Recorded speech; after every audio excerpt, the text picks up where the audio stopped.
Voilà, merci, mesdames et messieurs, ici présents, chers invités, chers compatriotes, chers journalistes. Le mouvement Bokk Gis Gis, par ma voix, en tant que secrétaire exécutif, M. Arona Fall, accompagné de mon camarade M. Mamadou Salif Diallo, également secrétaire national du mouvement chargé de la massification, avons aujourd'hui le plaisir de vous recevoir ici, dans ce local constitué comme le siège du mouvement Bokk Gis Gis pour la section communale de Malicounda. L'objet aujourd'hui de cette invitation de la presse, c'est d'essayer d'apporter une réplique suite à une sortie malencontreuse du maire de Malicounda, M. Magatte Sène, à la suite d'une invitation à une télé de la place dénommée Walfadjri, et dans une émission au cours de laquelle il a essayé de fournir une réponse sur son incapacité de satisfaire les besoins des populations de Malicounda Bambara et Malicounda Wolof, plus précisément à Madinatou Salam Kër Samba Lawbe. Il s'agit effectivement de l'érection de postes de santé qu'il dit avoir retenu comme projet d'infrastructure dans ces deux localités. Cette sortie malencontreuse relative donc à une question d'équité territoriale portant sur l'absence d'infrastructures socio-économiques de base, comme le poste de santé et autres dans les localités de Malicounda Bambara et Madinatou Salam Kër Samba Lawbe. La réponse qu'il a servi à la face du monde pour justifier de son incapacité à apporter des réponses aux besoins de ces populations en termes d'infrastructures socio-économiques de base, en invoquant une indisponibilité foncière, relève de la mauvaise foi. Monsieur le maire a-t-il oublié qu'il se situe dans le domaine national et non dans le domaine privé pour parler d'un projet d'intérêt public où l'intérêt général prime sur tout autre intérêt d'ordre particulier, quelle que soit son importance? Monsieur le maire a-t-il oublié qu'il se situe dans le domaine où, en outre, n'est-il pas en train de justifier une débâcle électorale enregistrée lors des récentes consultations dans ces deux localités? En effet, à Malicounda Wolof et Malicounda Bambara, avec un score de 2294 voix contre 900, soit un écart de 1394 voix en faveur de Pastef les Patriotes, en alliance avec le mouvement Bokk Gis Gis, le maire ayant en charge la gestion foncière et président le conseil municipal brandit la thèse d'une division au sein des populations qui n'existe que dans sa tête et ses maigres épaules, incapable de porter les aspirations d'une communauté entière après 10 ans de règne.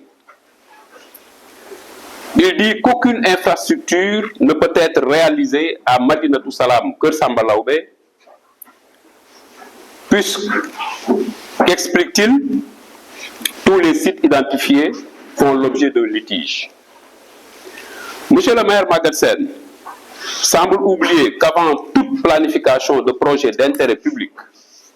des études préalables d'enquête socio-économique, d'identification de sites avec l'exploitation du plan de lotissement concernant les réserves, identifiant les réserves foncières pour assurer une démarche participative et inclusive et garantir sa mise en œuvre et sa réussite doivent être menées d'abord.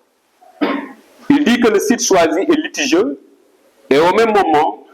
il lance un appel d'offres pour la réalisation d'un poste de santé.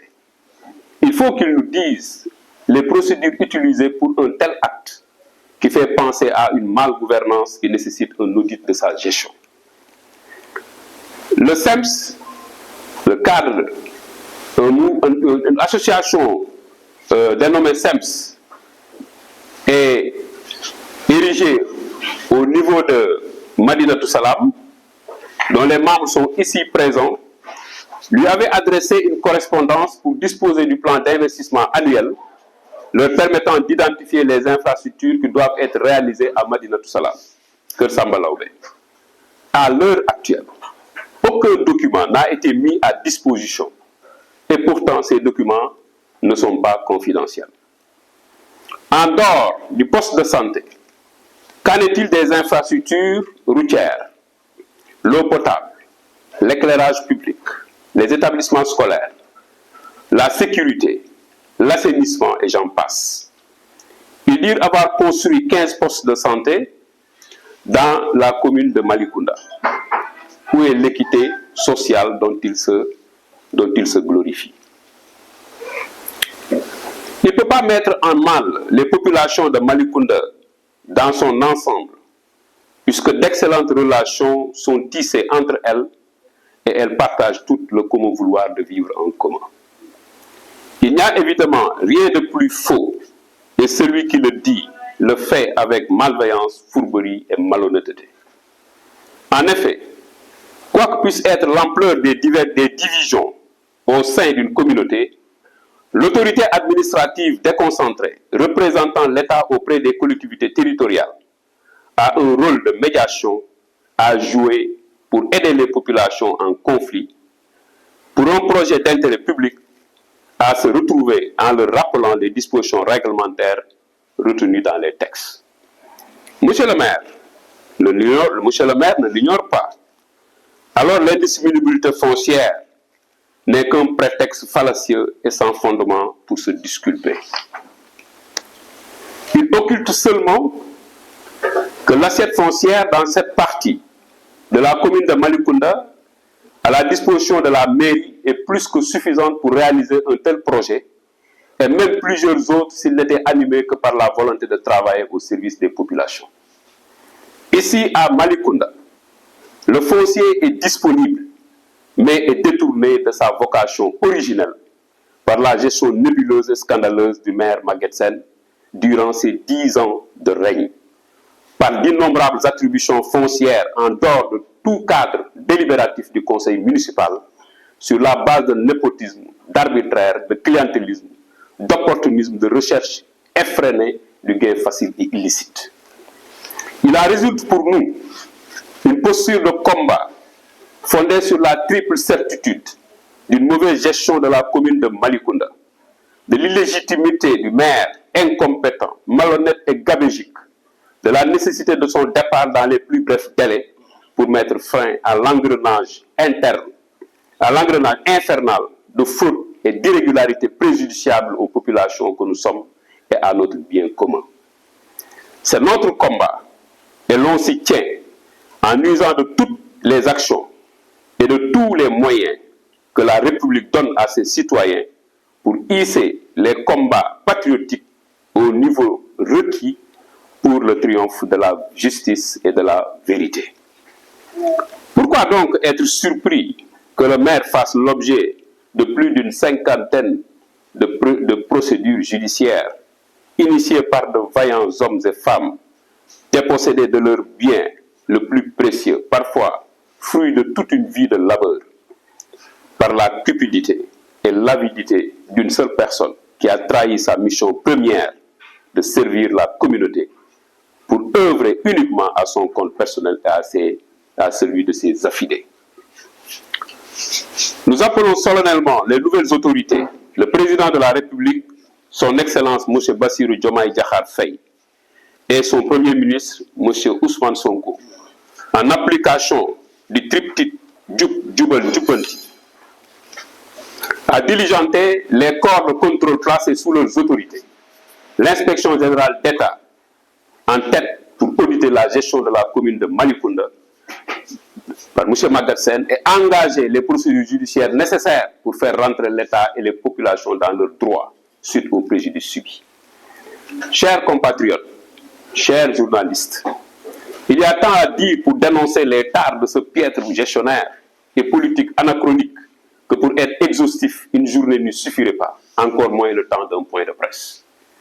Il est nécessaire de rappeler son passage à la direction du Centre des œuvres universitaires de Dakar, où à une gestion calamiteuse due à l'incompétence et à l'absence notoire d'éthique, M. Maguette avait associé la délation, l'intimidation, la violence, usant et abusant de sa position de pouvoir et de sa garantie d'impunité, pour agresser par ses nervis des étudiants dont certains traînent encore les séquelles de la barbarie qu'ils ont subie. Livré à une justice à l'époque inféodée à l'ancien régime, de jeunes innocents à qui il a été reproché tout le mal du monde, mais qui en réalité n'avaient que pour tort de militer au PASTEF et de croire à l'idéal d'un Sénégal nouveau que nous vivons tous aujourd'hui. Et j'en veux également pour rappel l'incendie de la direction du COUD et de l'agence comptable, qui ont permis d'effacer par le feu les preuves irréfutables de sa prestation, de sa corruption, de sa prédation, de sa corruption et de sa prévarication des maigres ressources de l'État. N'avait-il pas, devant la face du monde, fait attaquer, bastonner et humilier par des nervis l'honorable député Guy Marius Sagna et les militants de PASTEF pour empêcher l'exercice de droits constitutionnels tels que la liberté d'association, la libre circulation des citoyens sur toute l'étendue du territoire national et le droit de marche? Nous appelons la justice à instruire les plaintes qui ont été déposées au moment des faits pour tirer au clair toutes ces affaires, afin que plus jamais de tels agissements ne puissent se reproduire dans notre pays. Nous le déclarons aussi persona non grata au parti PASTEF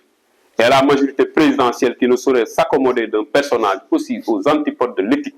de la transparence et de la bonne gouvernance. Pour l'heure, il parade de média en média, se berçant de l'illusion d'une assise électorale, celui-là qui le pousse à croire qu'il dispose d'un blanc-seing illimité justifié par sa nouvelle virginité politique. Ces sorties ne sont que le baroudonneur désespéré de son combat pour la transhumance vers PASTEF, dans la mesure où son schéma initial consistait dans l'hypothèse d'une majorité étriquée